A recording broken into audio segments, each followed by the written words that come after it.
आँखों से सुन लो करीब है।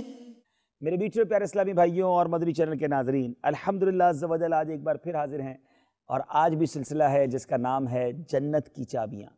इस सिलसिले में हम रोज़ाना ही कोशिश करते हैं कि एक बड़ा मुबारक अमल सीखें, एक ऐसा अमल सीखें जो जन्नत में ले जाने का सबब बन जाए। वैसे तो हर ताले की चाबी होती है, क्या कोई ऐसे अमाल हैं जो जन्नत की चाबियाँ हैं, जन्नत में दाखिले का सामान है? जी हाँ, अहादीस के ज़रिए, कुरान पाक की आयत के ज़रिए हमें बहुत खूबसूरत, बहुत प्यारे ऐसे अमाल के बारे में पता चलता है कि जो जन्नत में ले जाने वाले अमाल हैं, जिनको जन्नत की चाबियाँ कहा जाए तो बेजाना होगा।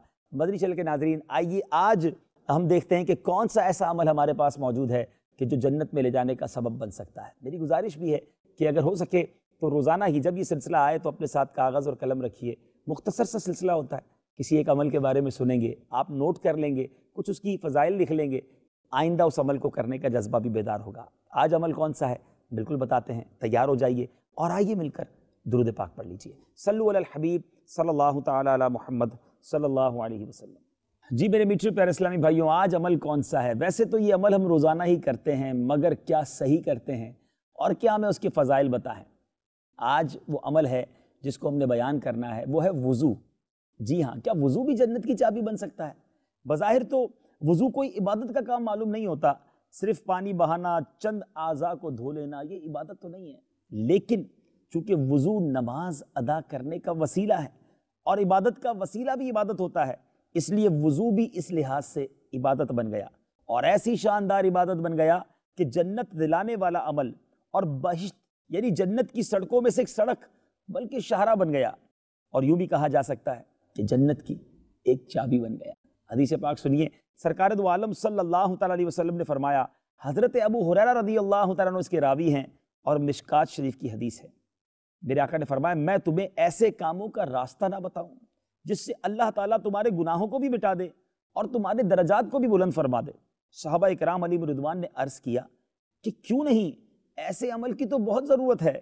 प्यारे आका अलैहिस्सलातु वस्सलाम ने इरशाद फरमाया, तकलीफ़ों के बावजूद कामिल वज़ू करना और मस्जिदों की तरफ बकसरत कदम रखना और एक नमाज के बाद दूसरी नमाज का इंतज़ार करना, ये चीज़ें जिहाद के हुक्म में हैं। सुभान अल्लाह। अब मुश्किलों के बावजूद, तकलीफ़ के बावजूद कामिल वज़ू करना भी इसमें एक अमल है। बाज़ औक़ात सर्दी में वज़ू करना मुश्किल लगता है, थकन बहुत होती है, तो नमाज के लिए, वज़ू के लिए उठना बहुत भारी पड़ता है। लेकिन अब ये मुश्किल है, तकलीफ़ है, मगर अल्लाह की रज़ा के लिए अगर उस वक्त कामिल वज़ू किया जाए तो आपने इसकी फ़जीलत सुनी। मिशकात शरीफ की एक और हदीस है, हज़रत उस्मान रज़ियल्लाहु तआला अन्हु से रिवायत है, रसूल अकरम सल्लल्लाहु तआला अलैहि वसल्लम ने फरमाया, जो बेहतरीन तरीके से वज़ू करे तो उसके बदन से उसके तमाम गुनाह निकल जाते हैं, यहाँ तक कि उसके नाखूनों के नीचे के गुनाह भी निकल जाते हैं। और कीजिए, इस कदर फ़ज़ाइल हैं वज़ू करने के। लेकिन आपने सुना कि सही वज़ू करना, ये आगे आकर सुनेंगे इंशाअल्लाह।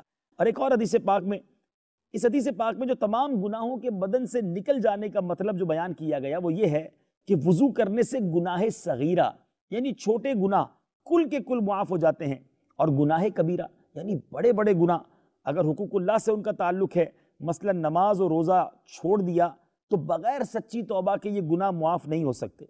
और अगर हुकूकुल इबाद से ताल्लुक़ रखने वाले गुनाह कबीरा हैं, जैसे किसी का माल चुरा लिया, तो उसको माफ़ करवाने के लिए तौबा के साथ साथ बंदों से भी माफ़ करवाना ज़रूरी होगा। इससे ये भी पता चला कि हुकूकुल इबाद का मामला कितना सख्त है।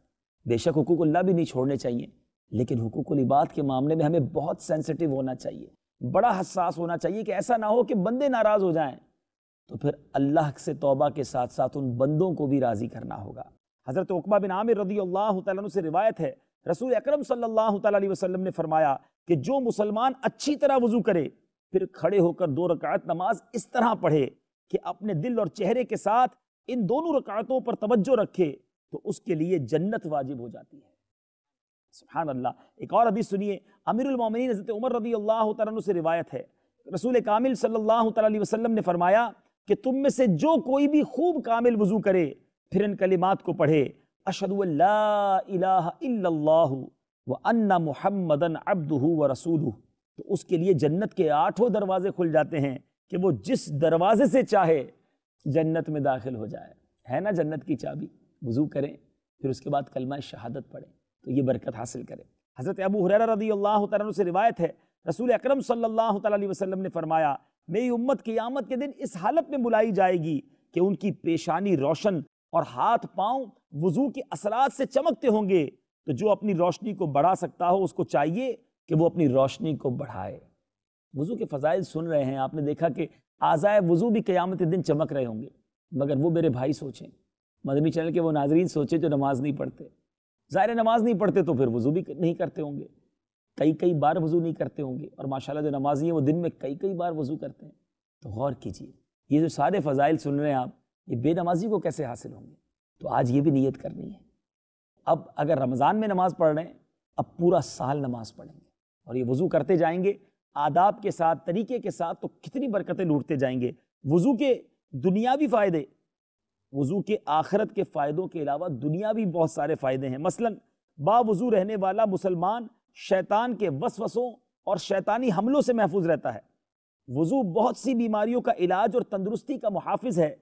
وضو کر کے جس کام کے لیے گھر سے نکلیں، انشاءاللہ عز و جل وہ کام پورا ہو جائے گا۔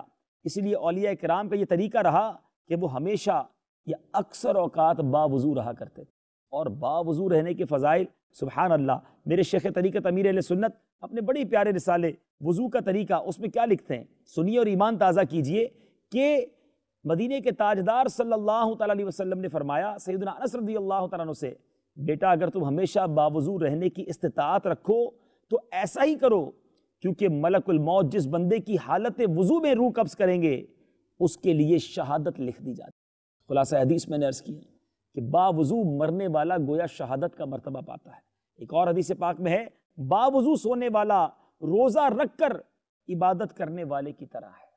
اب سوچ لیجئے، باوضو رہیں، ہمارا مدنی نام بھی ہے دعوت اسلامی کے مدنی ماحول میں، اور باوضو سونے کی کوشش کیجئے اور صحیح طریقے سے وضو کیجئے۔ یہاں ایک بات آخر میں عرض کر دوں کہ وضو بہت پیارا عمل ہے، جنت میں لے جانے والا عمل ہے، لیکن ہمیں وضو کے بارے میں معلومات ہونی چاہیے کہ وضو کے فرائض کتنے ہیں اور وضو کی سنتیں کتنی ہیں، مستحبات کیا کیا ہیں۔ کہاں سے سیکھیں؟ دعوت اسلامی کے مدنی ماحول میں آ جائیں۔ پڑھنا چاہتے ہیں تو نماز کے احکام کتاب حاصل کیجئے یا وضو کا طریقہ رسالہ حاصل کیجئے، اور پریکٹیکل کرنا چاہتے ہیں صحیح طریقے سے دعوت اسلامی کے مدنی قافلوں میں سفر کیجئے۔ آج کے سلسلے میں وضو کے بارے میں سنا، اب انشاءاللہ اچھے انداز سے وضو کرتے رہیں گے اور یہ برکتیں لوٹتے رہیں گے اور نماز کی پابندی کریں گے۔ صلو علی الحبیب صلی اللہ تعالی علی محمد صلی اللہ علیہ وسلم۔ اعمال صالحات میں جنت دلائیں گے، رحمت خدا کی نیکوں سے سن لو قریب